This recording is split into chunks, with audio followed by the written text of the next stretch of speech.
My name is Tessa Reynolds. I'm 38, and for 12 years I built something out of nothing with my own two hands, a grooming salon called Tails and Bows, where every leash by the door had a name attached to a face I knew by heart. I never imagined that the day I buried my husband would also be the day I learned everything I owned could vanish with a signature that was never mine to give. Mark died on a Tuesday morning, his heart simply stopping while he tied his shoes by the front door. One second he was complaining about a work email. The next he was on the floor, and nothing I did with my shaking hands brought him back before the paramedics arrived. I was 37 and suddenly a widow, standing in a kitchen that still smelled like his coffee. The funeral was small and gray, exactly the kind of day Mark would have hated since he always said funerals should have sunshine. I stood between my sister Renee and my longtime groomer Priscilla, accepting condolences from people whose names I could barely remember. The reception was held at Eleanor's house because Eleanor insisted on everything involving her sons. My mother-in-law had never once, in 9 years of marriage, looked at me the way she looked at women who deserved to be part of her family. I was tolerated, the girl who ran a dog grooming shop, instead of something respectable, as she liked to phrase it, usually right after asking whether Mark and I had reconsidered children, a question she knew cut deeper than she pretended. I was holding a plate of food I had no intention of eating when Eleanor approached with an envelope and an expression I'd never seen on her, something colder than grief, closer to relief. "We need to discuss the property," she said, holding it out like a grocery receipt. I opened it right there. A formal notice, letterhead from a firm I didn't recognize. Notice to vacate. 30 days. The address was my salon. "Eleanor, what is this?" "The building has always been in my name, Tessa. Mark knew that. I assumed he told you." Her voice stayed level, like she was discussing the weather. "I've accepted an offer from a developer. They want to break ground before winter." I stood in a house full of people mourning my husband, holding paper that told me the salon I'd built, with 12 years of 16-hour days, had never legally been mine to lose, because it had never been mine to own. "You're doing this today?" "There's never a good day for business, dear." She took the empty plate from my other hand, as if the conversation had concluded, and walked back toward the kitchen. I drove home without remembering the drive, and sat in the driveway almost an hour before I could go inside, because inside was a house full of Mark's things, and none of them explained why my mother-in-law owned the 4 walls that held my entire adult life's work. The next morning I opened the salon at 7 because the dogs still needed grooming and grief doesn't pay rent, and found myself staring at every fixture, every hand-painted sign, wondering how much I'd be allowed to keep in 30 days. I'd built Tails and Bows from a single rented chair when I was 26, sweeping hair off someone else's floor while I saved for my own. When I opened at 28, Mark helped me find the location, a converted storefront on Alder Street. His mother owned rental properties around town and could get us a fair rate, he said. At the time, it seemed like a family favor, not a decision that would cost me everything 12 years later. I never questioned the lease. I paid it faithfully every month, wired straight from the business account to Eleanor's, and never once asked to see the deed. Mark was my husband. His mother was, in theory, my family. I trusted the invisible architecture of a marriage the way you trust a bridge you drive across every day without checking the bolts. That trust felt foolish now, staring at the eviction notice under the desk lamp, reading the same paragraph until the words stopped meaning anything. Priscilla found me there an hour after closing, the notice spread across the desk like evidence at a crime scene. Her face moved through disbelief before settling into something fierce. "She can't just do that." "She apparently can. It's her building." "Then we fight it. We find a lawyer." I laughed, though nothing was funny. "With what money? I just paid for a funeral." That was the truth underneath every other truth. Mark's life insurance was tied up in paperwork that would take months. My savings had gone toward the service, the flowers, the small mountain of expenses nobody warns you about. I had no way to hire someone who could go toe-to-toe with whatever attorney Eleanor had already retained. And she knew it, which was exactly why she'd chosen this week to hand me that envelope. Derek Halloway had been coming to the salon every Thursday for almost 4 months, always with Baxter, a Newfoundland the size of a small bear who somehow managed to be the gentlest creature in the building. He'd started as just another client after moving into the neighborhood, but over the weeks our Thursday conversations had grown longer, easier. He came in the Thursday after the funeral and must have seen something in my face, because he skipped the small talk. "You look like you haven't slept." "Long week. I heard about your husband. I'm sorry, Tessa, I should have said something sooner." I nodded and reached for Baxter's leash, grateful for the excuse to look away. Derek didn't push. He waited near the counter, and when I came back out, he was still there. "There's something else," he said. "You've got the same look my clients get right before they tell me someone's trying to take something from them." I hadn't planned to tell him anything, but the exhaustion of the week, the loneliness of carrying an impossible problem alone, made the whole story spill out of me. The building, Eleanor, the developer, 30 days. He listened without interrupting, his expression sharpening as I talked. "What did you do before? You mentioned somewhere bigger." "Corporate law, 15 years downtown, mostly contract disputes and asset structuring. I burned out about 2 years ago and opened a small practice here instead.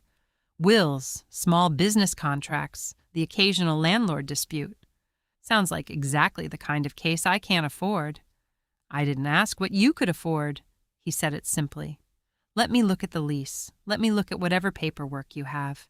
If there's nothing there, I'll tell you honestly, and you'll have lost nothing but an evening." "Thursday evenings," I said, "after I close." He smiled for the first time that day. "I'll bring the coffee." We started that week, sitting at the small table in the back office surrounded by shampoo boxes, going through every document I could find. Lease agreements, bank statements, the original loan paperwork. Mark had handled most of our finances, a division of labor that had felt practical at the time and now felt like a door I'd never thought to look behind. The first evenings turned up nothing unusual, just the ordinary paper trail of a business paying rent for over a decade. But Derek kept circling a pattern that bothered him. "Your rent's increased 3 times in 12 years, he said on the third evening, spreading old lease amendments across the table. Each time, right after a specific expense elsewhere. "March, 4 years ago, your rent jumps $200, and that same month there's a transfer out of Eleanor's rental account to an account under a different name entirely." I leaned over the spreadsheet he'd built from bank statements pulled through a public records request tied to the building's commercial permits. The name meant nothing to me. Ryan Halbrook. "Who is that?" It took almost 2 weeks of digging before the shape of it became clear. Ryan Halbrook was Mark's younger brother, a man I'd met perhaps a dozen times in 9 years, always briefly, always with some vague explanation about living out of state. What I hadn't known, what Mark had spent years hiding, was that Ryan had accumulated serious gambling debts, and Mark had been quietly covering them for a decade, funneling money through his mother's rental accounts to obscure the trail from creditors. "This is why the rent kept climbing," Derek said, laying out the timeline in early October. "Every time Ryan's debts spiked, Eleanor needed more cash flow through the properties she controlled, and your lease was the easiest lever to pull because you never questioned it." Mark knew about this the whole time? Based on these records, he wasn't just aware, he was an active participant. Derek slid a printed page toward me, Mark's own handwriting on a deposit slip from 6 years earlier, for R. Paired with everything else, it didn't need to say more. I sat with that for a long time, feeling something shift that was harder to name than grief or anger. Mark had built our marriage on a foundation I never fully saw, protecting his brother's secret at the cost of raising my rent year after year, letting me believe those increases were simply the market, when really I'd been subsidizing a gambling problem I didn't even know existed in my own family. Ryan showed up at the salon 2 days later, on a morning I hadn't expected anyone but the usual line of dogs. He looked thinner than I remembered from the funeral, his jacket too light for the cold, standing just inside the door like he wasn't sure he was allowed past the mat. "Tessa, can we talk?" I set down the brush I was holding, aware of Priscilla's eyes flicking toward us from the tub station. About what, Ryan? My mother called me. She said you and some lawyer have been going through her accounts. He rubbed the back of his neck, a gesture I remembered from Mark, the two of them sharing more than I'd ever let myself notice. I don't know what you think you found, but it's not what it looks like. Then tell me what it looks like. He didn't answer right away. A client's terrier yipped from its crate in the back, and he flinched at the sound like it had cost him something. Mark helped me out sometimes. Brothers do that. For 8 years? Structured so it wouldn't show up on anyone's radar? That's not helping out, Ryan. That's a decade of my rent going somewhere I never agreed to send it. You don't understand what it's like. His voice cracked on the last word, and for a second, he looked less like a threat and more like a man who'd been drowning quietly for a very long time. The people I owe money to aren't the kind who send polite letters. Mark knew that. He never once made me feel like a burden for it, not once, and now he's gone and it's just me and Mom trying to keep the whole thing from collapsing. So you came here to ask me to keep paying for it? I came here to ask you not to destroy what's left of this family over money that isn't even yours to fight for. Something in me went very still. It became mine the day she raised my rent to cover you, Ryan. You don't get to call that someone else's fight. He left without another word, the bell over the door ringing behind him too loud in the sudden quiet, and Priscilla crossed the room to stand beside me without asking what had just happened. I told Derek that evening, watching his jaw tighten in a way I hadn't seen before. That wasn't an accident, he said. Eleanor sent him to soften you up before Friday. She's testing whether guilt will do what threats can't. Did it work? No.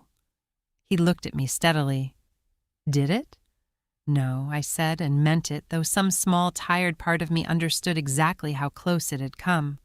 Why sell now, though? I asked. If the increases were covering Ryan's debts, wouldn't she need my lease more than ever with Mark gone? Derek thought it through out loud. Unless the debts have gotten too large for rent increases to cover anymore, a lump sum from a property sale would solve it faster than years of increments ever could. It made a terrible kind of sense. Eleanor wasn't cashing in on a good offer. She was liquidating the one asset that could bail her younger son out. And I was an inconvenient obstacle between her and a fast, clean solution. We need proof of exactly how deep this goes, Derek said. Not just the transfers, what Ryan currently owes and to whom. If this money's been moving to cover gambling debts and Eleanor hasn't reported it properly, that's not just a family embarrassment. That's a paper trail the tax authorities would find very interesting. Over the next 2 weeks, the digging intensified. Derek called in a favor from a former colleague who specialized in forensic accounting, and a fuller picture assembled itself from court filings, old collection notices, and transfers stretching back nearly a decade. Eleanor hadn't just moved money to cover her son's debts. She'd structured several transfers to stay just under the threshold that would require reporting. Structuring, a federal offense on its own, separate from whatever family loyalty had motivated it. Those evenings became something more than a legal strategy session, though neither of us said it for a long time. There was a particular quality to working alongside someone in a quiet room after dark. The hum of the aquarium filter, the smell of lavender shampoo, Derek's sleeves rolled up, occasionally checking whether I'd drifted somewhere further away in my thoughts. He never pushed. He never made me feel like grief and gratitude were supposed to blur into something else just because he was kind to me during the hardest month of my life. But something had been building anyway, in the way he'd started bringing 2 coffees without needing to ask how I took mine, in the attention he paid to whether I'd eaten dinner. The night everything shifted came near the end of the 3rd week, after his accountant contact confirmed the worst. Ryan owed close to $90,000 to 2 creditors, and Eleanor's property sale was timed to close within days, specifically to cover that number before either creditor escalated. I sat at the desk after the call, feeling something close to despair, because knowing the truth didn't automatically translate into power to stop it. Even with all of this, I said, she still owns the building. That doesn't give me back my lease. Derek sat down closer than the desk usually allowed. Outside, rain had started tapping the windows. "It gives you leverage," he said quietly. "Real leverage, the kind she can't argue her way out of. But Tessa, I need you to know something, separate from the case." He paused, choosing words carefully. "I didn't take this on just because I felt sorry for you." "Why did you take it on, then?" "Because somewhere around the second Thursday I stopped thinking about Baxter's grooming schedule and started thinking about you." His voice dropped. "I know the timing is wrong. I know you buried your husband a month ago. I'm not asking for anything. I just didn't want to keep pretending I didn't notice." The careful distance we'd both maintained collapsed at once, and when I looked up at him, I wasn't thinking about leases or transfers or the 30 days ticking towards zero. I was thinking about how long it had been since anyone had looked at me, like I was more than a widow to manage or a business to save. I won't recount everything that followed, only that the salon stayed dark and warm long after we should have gone home, and that when I finally locked the front door well past midnight, I understood that grief and hope could apparently occupy the same body without canceling each other out. I woke the next morning with a clarity I hadn't felt since the eviction notice first appeared. Whatever had shifted between us hadn't distracted from the fight ahead. It had sharpened it, given me something worth protecting beyond the salon itself. "We use the showing," Derek said over coffee. "The developer walks the property Friday morning before finalizing the sale. Eleanor will be there. I want to be there too." "What are you planning to say to her?" "Nothing dramatic, just the truth, in front of the right audience, with the paperwork to back it up." He slid a thick folder across the table, the structured transfers, the collection notices tied to Ryan's name. "She has two options once she sees this. She restructures the property to protect your lease permanently, or I forward everything to the appropriate authorities and let the structuring violation speak for itself." "You'd actually report her?" "I'd rather not have to." "But structuring isn't a technicality. It's a federal offense." "I want her to choose the quiet outcome, but I need her to believe I'm prepared to choose the other one." Friday arrived gray and cold. A black sedan pulled up outside the salon, followed by a pickup with the developer's logo. Eleanor stepped out first, dressed for an occasion where she wanted to look like someone who couldn't be argued with, until she spotted Derek beside me, and her expression turned cold. "This is a private property showing. I don't recall inviting legal counsel." "I'm not here in an official capacity," Derek said evenly, "just a concerned friend of Tessa's, hoping we could have a quick word before your buyer starts measuring floor space." The developer, a heavy-set man named Randall, looked between us with obvious discomfort. Eleanor waved him toward the front door, and once he disappeared inside, her composure cracked just enough to show the tension underneath. "Whatever this is, make it quick." Derek opened the folder. "This is a summary of transfers from your rental account to an account belonging to Ryan Halbrook, spanning 8 years, structured specifically to stay under federal reporting thresholds." Her face didn't move, but her hand trembled slightly as she reached for the folder. "I don't know what you're implying." "I'm not implying anything. I'm telling you what the numbers show. Ryan currently owes approximately $90,000 to 2 creditors, and this sale is timed almost exactly to cover that amount before either of them escalates to legal action." Derek's voice stayed calm, which somehow made it land harder than shouting would have. "I've also confirmed through public court records 2 prior collection judgments against Ryan in the last 5 years, both quietly settled through transfers from this same account. You've been digging through my family's private business. Tessa's rent increased 3 times over 12 years, each one timed to a spike in Ryan's debts. That's not private family business anymore. That's her business funding a problem she never knew existed." I stepped forward, closer than I'd stood to my mother-in-law in years.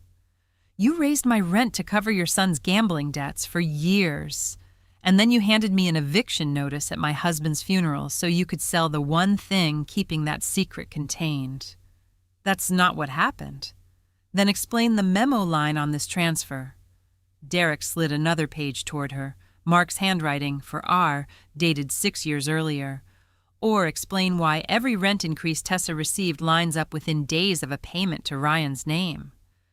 Eleanor stood very still, the wind pulling at her coat, and for the first time since I'd known her, the calculation behind her eyes shifted from offense into something closer to fear. "What do you want?" she finally said. It wasn't really a question. "I want the lease restructured so it can never be used against me again," I said. "Not tied to your rental account. A separate ownership arrangement. My name on the deed, drawn up properly, permanently, so no future decision about Ryan's debts can ever put my business on the line again." "You're asking me to give you the building." "I'm asking you to stop stealing from me to fund your son's addiction," I said, and didn't take the word back. I've paid enough for a problem I never created and never knew existed. This ends today. Randall reappeared, oblivious, asking Eleanor about loading dock access. She looked at him, looked at the folder still open in Derek's hands, and her expression settled into resignation. "I'll need to make a call," she said quietly, as close to an admission as I'd ever get from her. The following Monday, in Derek's small office with actual daylight through the windows, Eleanor's attorney sent over a revised property transfer. The storefront on Alder Street deeded entirely to me, no liens, no conditions, in exchange for what the agreement carefully called a mutual release of claims, legal language for the silence Eleanor was buying with the one asset she had left to offer. I signed it in a single, unhesitating motion. The pen felt lighter than any pen had in weeks. Renee called me that Sunday night before any of it had fully settled. "Mom always liked Ryan better," she said, out of nowhere, and I realized she wasn't talking about Eleanor at all, but about our own mother, some old grievance she'd carried into this one, without meaning to. I used to think it was just how families work. Somebody gets the easy love, and somebody gets the responsible love. Watching what Eleanor did to you, I don't think that anymore. I think it's just what people do when protecting one child feels easier than telling the truth to another. You didn't have to say that. I know, I wanted to anyway. She was quiet for a moment. I'm proud of you, Tess. I don't think I've said that since we were kids. I hadn't expected it to matter as much as it did, hearing that from my sister on a night when I was still catching my breath from everything else, but it settled something in me that Derek's folder full of transfers never could have. Not every account gets balanced with paperwork. Eleanor never apologized, not that day and not after. I didn't expect her to. Some people don't have an apology in them, only the calculation of what a situation will cost them and how quickly they can close the account.